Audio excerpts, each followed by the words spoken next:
In the dim glow of the corner bar's neon sign, Elena froze mid-pour as she overheard the slick-suited stranger at table 5 weaving his web of deceit.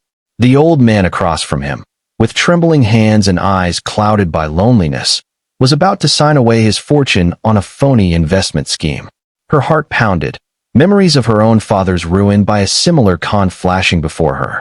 Without thinking, she slammed the bottle down, marched over, and snatched the papers. "This is a scam," she declared, her voice cutting through the haze like a lifeline, surprising even herself with the raw compassion surging through her veins. Elena Ramirez had always been the quiet force behind the bar at O'Malley's, a rundown joint on the edge of Chicago's forgotten industrial district. At 32, she wore her exhaustion like a second skin, bags under her eyes from pulling double shifts to support her ailing mother and her younger brother, Miguel, who had spiraled into addiction after their father's abandonment years ago. Poverty clung to her like the sticky residue on the bar top. Her tiny apartment was a battlefield of unpaid bills and unspoken grief. Isolation was her constant companion. No time for friends, no room for dreams. She mixed drinks with mechanical precision, but her heart ached for connection, for a world where kindness wasn't a luxury she couldn't afford. That rainy Tuesday night, the bar was emptier than usual, the jukebox crooning old blues tunes that mirrored her soul's weariness. Mr. Harlan Whitaker shuffled in around 8 p.m., his tailored coat hanging loosely on his frail frame, a ghost of the millionaire tycoon he'd once been. At 78, Harlan was a relic of old money, built his empire in real estate, only to lose his wife to cancer 5 years prior and his only son in a tragic car accident shortly after. Grief had hollowed him out, leaving him isolated in his sprawling mansion, surrounded by wealth but starved for humanity. He came to O'Malley's not for the drinks, but for the fleeting illusion of company, nursing a scotch while staring into the void. Enter Victor Slade, the con artist with a charming smile and a briefcase full of lies. He slid into the seat opposite Harlan, spinning tales of a guaranteed, offshore investment that promised to double his fortune. Harlan, desperate for purpose, for anything to fill the emptiness, leaned in. Elena, wiping down the counter, caught snippets at first, phrases like exclusive opportunity and sign here.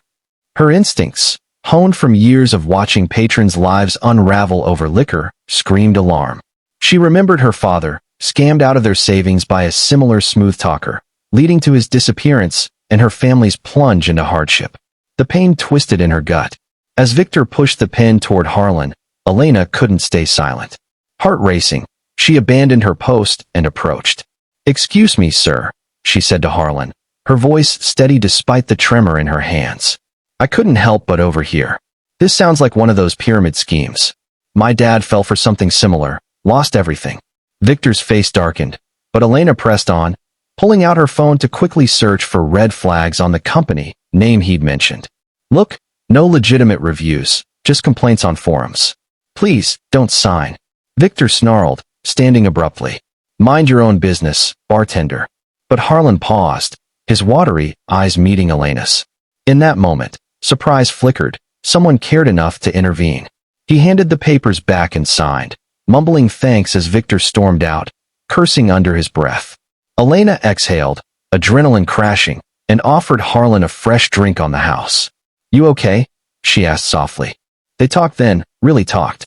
Harlan opened up about his losses, the mansion that echoed with ghosts, the isolation that made him vulnerable to vultures like Victor. Elena shared her struggles, her mother's hospital bills piling up from diabetes complications, Miguel's rehab stints that drained her savings, the grief of feeling abandoned by the world. "Kindness is rare these days," Harlan said, his voice cracking. "You've got a good heart, miss." She shrugged it off, but as he left a generous tip, far more than the drink's worth, a spark of hope ignited in her. Little did she know, this small act of compassion was the pebble starting an avalanche. The next day, Elena returned to her grind, but Harlan couldn't forget her. He hired a private investigator, not out of suspicion, but curiosity. What he learned broke his heart. Elena's mother was on the brink of eviction from her care facility, and Elena herself was one missed shift from homelessness. Inspired by her selflessness, Harlan decided to act. He visited the bar again, this time with purpose. You saved me from ruin, he told her. Let me return the favor. He offered to cover her mother's medical bills anonymously, but Elena, proud and wary, hesitated. Why me? She whispered, tears welling. Because in a world that's taken so much from both of us, kindness deserves to be repaid, he replied. Struggles ensued. Elena's trust issues from abandonment made her question his motives, and Harlan grappled with his own grief, fearing attachment. But over coffee meetings, a bond formed. He shared stories of his late wife, teaching Elena to embrace vulnerability. She reminded him of life's simple joys, like a home-cooked meal. Hope flickered as her mother's health stabilized, and Miguel entered a better program. Yet, doubt lingered. Could this connection last, or was it another fleeting illusion? As weeks turned to months, Harlan's generosity rippled through Elena's life like sunlight piercing storm clouds.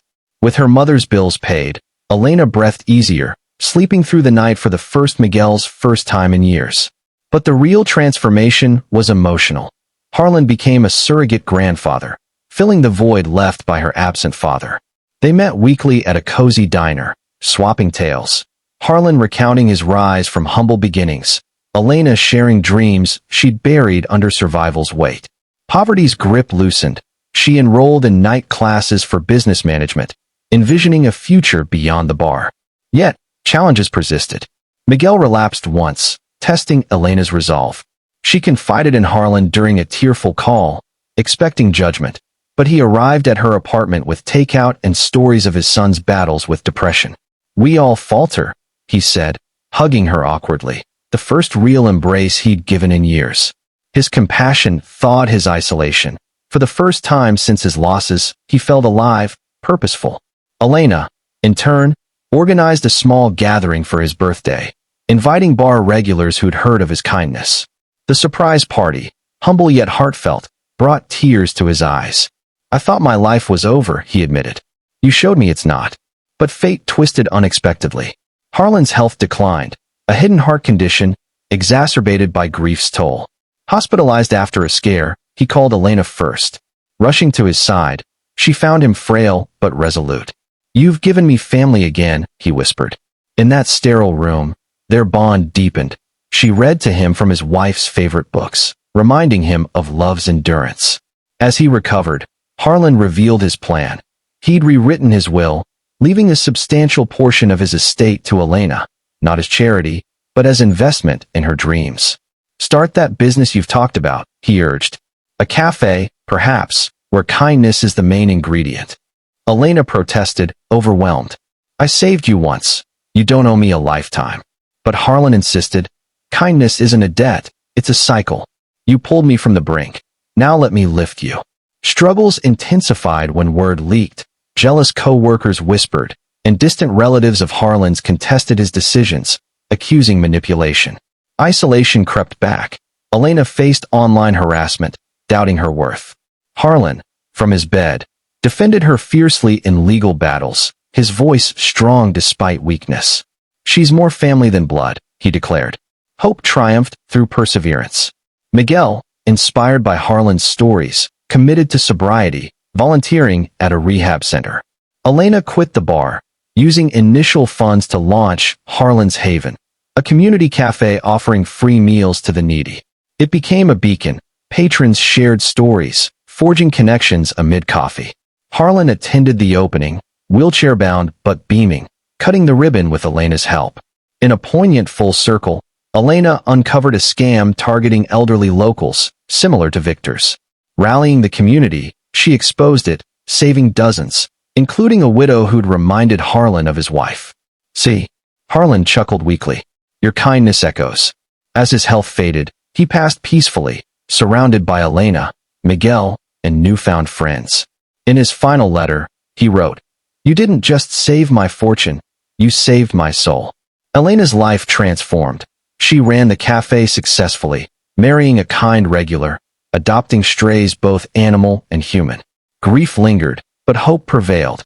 Harlan's legacy lived in every act of compassion she extended.